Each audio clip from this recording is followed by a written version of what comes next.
The issues affecting you. Revealed, explained, discussed. Now on WGAL 8 in Focus. Hello, I'm Susan Shapiro. On this Labor Day weekend, we're looking at the workforce in Pennsylvania. More than 6.8 million people are in the workforce in Pennsylvania. Most of the workers, about 11.5%, are in office and administrative support. About 11.33% are executive managers and administrators. 66% of workers in Pennsylvania are white collar, 33% are blue collar. We're taking a look at workers in Pennsylvania, the unemployment rate, and what's being done to recruit employees. We're putting labor in Pennsylvania in focus. Joining us now is Nancy Walker, the Secretary of the Department of Labor and Industry. Thank you so much for joining us. Thank you so much for having me, Susan. I appreciate it. How would you describe the status of the workforce in Pennsylvania? You know, we have a strong and robust workforce. Unfortunately, in Pennsylvania, we still have more jobs than workers right now. So we are still trying to take advantage of workforce opportunities to get more people into the workforce and keep them in Pennsylvania. Why is that, more jobs than people who want them? Well, you know, as you've seen, we have an aging population in Pennsylvania, so it has really been something that we focused on in making sure that we're giving young people opportunities in Pennsylvania to keep them in Pennsylvania. And we're trying to attract workers from the outside into the state and keep them in the state for work opportunities. How do we do that? We've always heard in the past the brain drain, and people from Pennsylvania are maybe going to Silicon Valley or elsewhere. Right. So well, what do you do to keep them here? I think we follow the lead of the governor. The governor has put together a robust economic development plan, a 10-year plan, where he's really focusing on specific areas. So things like agriculture and manufacturing and making sure that we're energy jobs, something for everybody. And he's really being thoughtful about how we bring businesses into Pennsylvania, giving them site-ready places to build, making sure that there are tax incentives and economic development opportunities for them. And then we want to make sure that we have a pipeline of workers to make sure that we are filling the needs of those businesses as they come in and stay in Pennsylvania. You mentioned agriculture, healthcare. What are some of the other sectors that are looking for workers? Right. Well, I think across the board, just about everybody is still looking for workers. Some of the areas in the Susquehanna Valley that are really sectors that are really looking for workers and are growing are healthcare. We have logistics, obviously warehousing and transportation, and also construction. Those are areas that are really booming here in the Susquehanna Valley, and great opportunities for workers in those spaces. The unemployment numbers have just come out. Pennsylvania is at 4% statewide, That's correct. A little bit lower than the national average. Is that low enough, or how do you see it? Well, I think that's historically low numbers, and which again gives us challenges. And it's even, in fact, Susan, the unemployment rate here in the Susquehanna Valley is even lower than that, and some of the counties here are the lowest in the state. So I think there's always a challenge in making sure that we get workers into opportunities. And one of the benefits, I guess, of having this kind of a tight labor market is that we are really finding new ways to bring people into the workforce. So trying to alleviate barriers, things like childcare and transportation, which we obviously are trying to get people, give them the ability to work if they choose to do so. And also it gives us the ability to focus on folks that are re-entering society and making sure that we have opportunities for them, and people who are struggling perhaps with use disorder, making sure that they have opportunities. So it gives us the opportunity to be creative and to make sure that we're giving people opportunities not just to work, but to have careers, and to have careers in areas where they are really seeing their future here in Pennsylvania. Speaking of unemployment, especially during the pandemic, Yes. that was a crisis, really, of trying to get It was. people their unemployment benefits. Has that been corrected? Yeah, you know, when we came into office, that was something that Governor Shapiro was really focused on, and he had heard a lot on the campaign trail about how challenging it was for folks to get their benefits and to really talk to somebody at the Department of Labor and Industry. And believe me when I tell you, Susan, the folks at the Department of Labor and Industry were working night and day to make this possible. They were really the heroes of the pandemic. I mean, you heard horror stories of people sitting on the phone Right. for hours at a time. That's right. And even when people got into the queue, you heard about people waiting for hours to actually talk to someone. So that was Governor Shapiro's focus. So what we were able to do is we were able to hire 380 more intake interviewers, so the people who'd be answering the phones. That gave us the ability to promote some folks into examiner positions. Those are the folks that adjudicate the claims. Because of that, within 6 months, we were able to get rid of almost 75,000 backlog claims. There were no backlog claims by the beginning of July, and the first year of Governor Shapiro's term, because it was something that he was real focused on. He wanted to also meet people where they were. So we had not only people on phones, email opportunities, live chat, but we also were able to staff our career links across the state. So those places where people and businesses go to find opportunities and workers. And we were able to have people, intake interviewers live to meet people. Some people wanted to tell their stories. Some people had challenges with the technology. Some people just really wanted to have that face-to-face opportunity post-pandemic. So we're doing that across the state. And now I'm happy to say that if you did call today, you would get through. And as of the last couple of weeks, we've had only 9-minute wait times. So Governor Shapiro really invested and made a difference. We'll have to test it out, and no longer that huge backlog? There are no that's 74,000 between claims that need to be adjudicated and fraud claims. We had those out by July 1 of 2023. So again, thanks to the governor's investment, people made a difference. All right, well, stay with us. We'll talk more about the value of an apprenticeship and something the governor is promoting.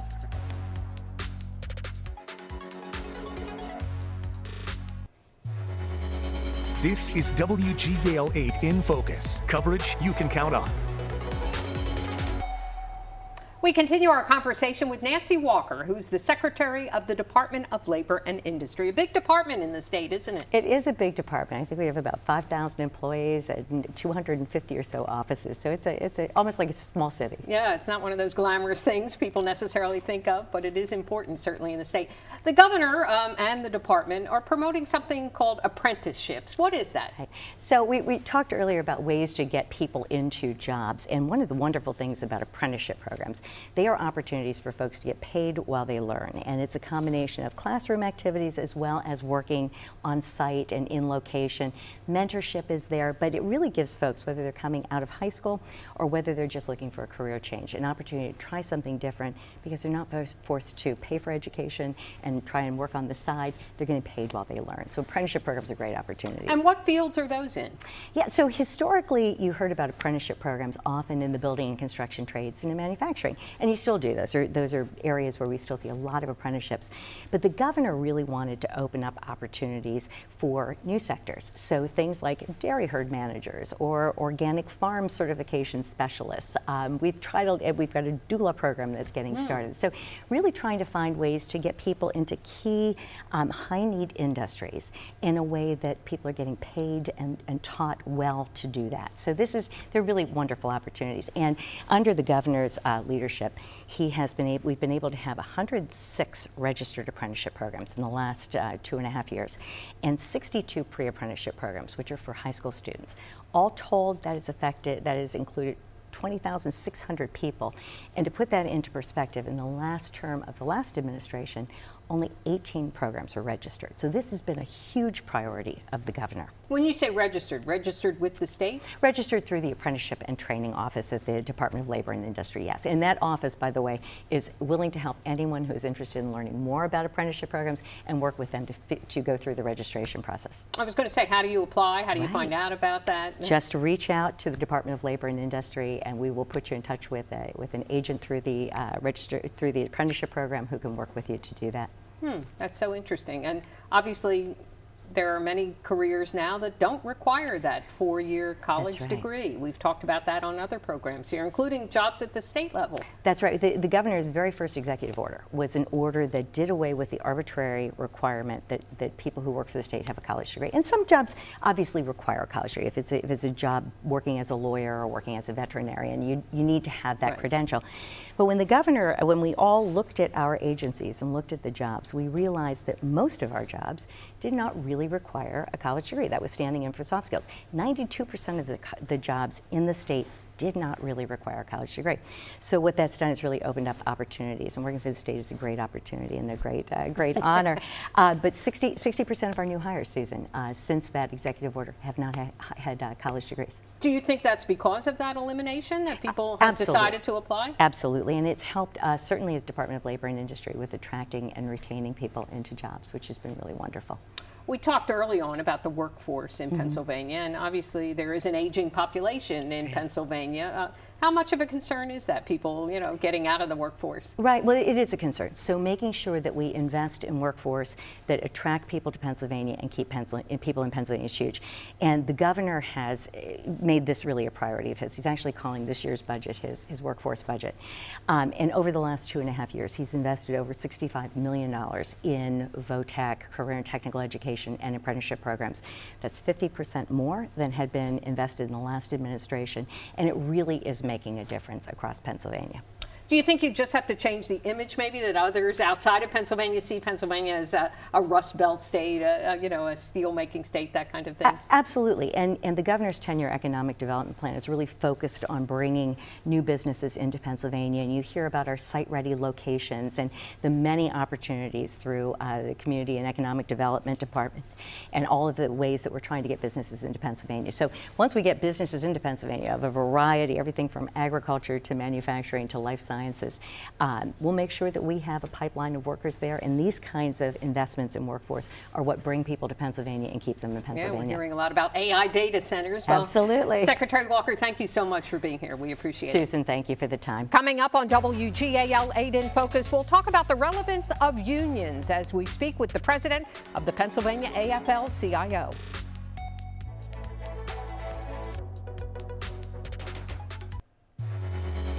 This is WGAL 8 in Focus, coverage you can count on. Joining us now is Angela Ferrito, the president of the Pennsylvania AFL-CIO. Thanks for being here. Thank you for having me. You are the first female president of the Pennsylvania AFL-CIO. I want to say, what took so long?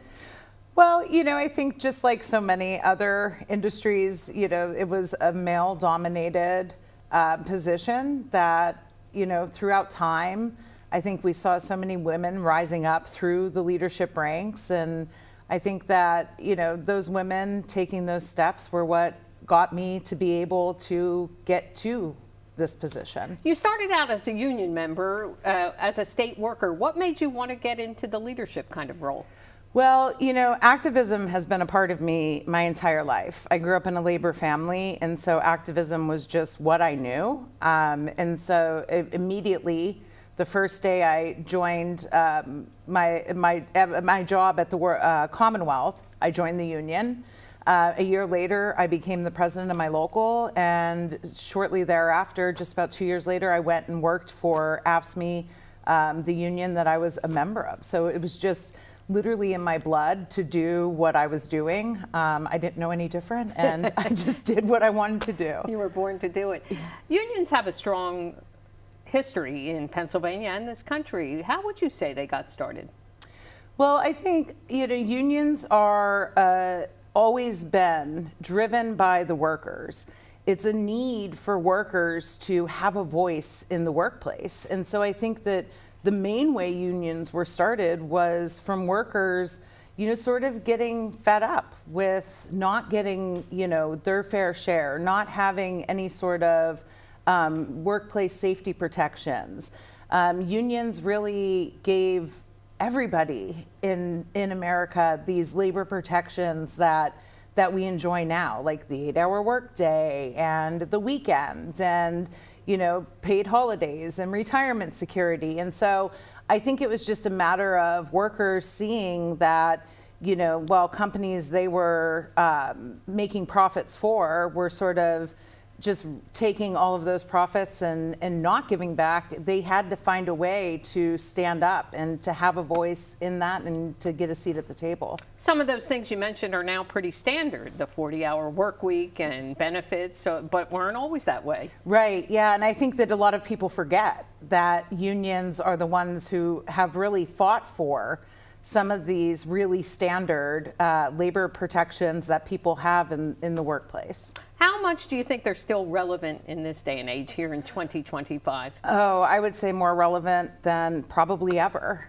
right? I mean, we have so many people who are in the workforce that, just something as simple as a consistent scheduling process, right? When you think of a single mother who's going to work every day, that inconsistency in scheduling can really throw a wrench into her entire existence. And so something as simple as getting a fair schedule or a fair scheduling process is, something that a union facilitates for workers. Union support is pretty high, more than 55% from what I've read, but yet union membership is, around 11% in this country? In the country, yes. In Pennsylvania, it's a little bit higher. We're right over 13.5% of workers in Pennsylvania are covered by union contracts. And so we are higher than the national average.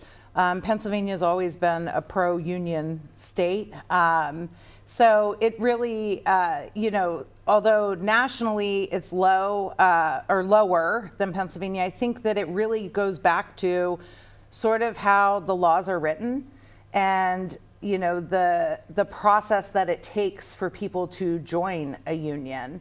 And those laws often favor employers. And so, the process of a workers organizing is a long process, and it really is a fight to earn your right, to exercise your right to collectively bargain. All right, well, hold that thought, Angela. We'll talk more about the process of unionizing and where it's happened across the country and in Pennsylvania.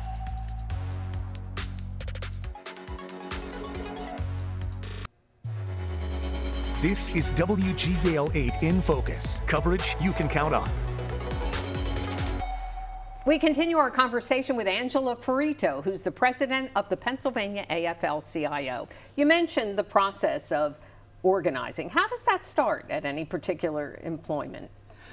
Normally, what ends up happening is a group of workers decide that they want to have representation, and they reach out to a union, and then the process begins. It's all laid out by law, and so the process is really a matter of conversations about what your rights are as workers, and then when the majority of people have signed cards that say they have an interest in joining a union, then there's an election, and it's a secret ballot election that the workers will vote in then for representation. And if the majority plus one of the workers vote yes, then the union is recognized, and then bargaining starts. Then they start sitting down and going through to come to a first contract. I think we've seen it recently with service workers like baristas and healthcare workers. Yes. It seems to be across all sectors.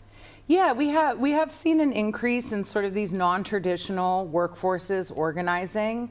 And I think, again, it sort of speaks to this, this worker frustration that's been building as these, sort of multi-billion-dollar corporations just keep taking and not really considering the people on the other end of it who are in the shops and really serving the public and making these profits. And so I think that people get frustrated from a lack of dignity and respect in the workplace, and so that's when they decide they're going to stand up and start exercising their right. Have you found some employers who welcome unions? Oh yeah. Yeah, there are employers who, they'll voluntarily recognize the union if the workers are showing interest, and they'll voluntarily recognize them and go in and start negotiating. How much of the new economy, say the gig economy, the tech sector, how much has that impacted unions? Well, right now unions don't have a large presence in that economy, and the reason being is most of those workers are being recognized as independent contractors and not as employees, which isn't necessarily something that we agree with. I was going to say, that can't be something you love, right? Right, yeah. I mean, it's really, it's really sort of a workaround, I think, that, than rather than having these people that are, paying into the tax system and kind of, considered an employee with the regular benefits that you would have as an employee. And so I think that, for the time being, we don't have a large presence in that sector, but times are always changing. So Times change. Some people have a rather negative connotation of unions. They see them as, I don't know, maybe bullies or, just trying to get higher wages. How do you combat that? Well, I think that perception has really changed over the years. I think that was something that was sort of a bill of goods that was sold to the American people, right? And I think that over time, right, as we sort of change the narrative and show people what unions actually are and what unions do for working people, and not just always the people who are in the union, right? I mean, unions are, they're really rising all boats, right? They're not just saying, when they're setting industry standards in certain things. And so there's impacts that go beyond just the unionized workforce that non-union people will feel just as a natural progression to be able to keep up with the union shop, right? And so I think that people's perceptions are changing. We have the highest approval rating that we've had in nearly a decade. We're, up around 70% of Americans approve of labor unions. And so, I think that for a long time, people have been told that, unions are bad or greedy or whatever, Right. we reference.